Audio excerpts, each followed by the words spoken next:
Hey everyone, in today's video I will show you how to add music to your Canva reel.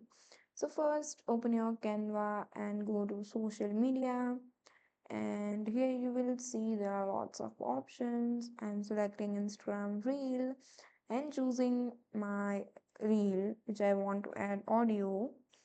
So now let's add music on it. In the left hand panel, here you will see the audio icon. If you scroll down, click on this. Canva gives you a variety of royalty-free tracks, and if you are using Canva Pro, you can unlock even more licensed music.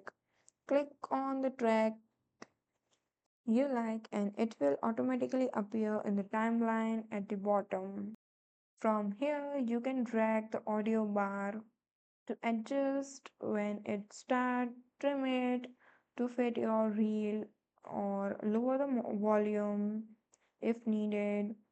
Once everything is ready, hit the play button to preview your reel with music, and if you are happy, then click on the download button and share it directly on Instagram.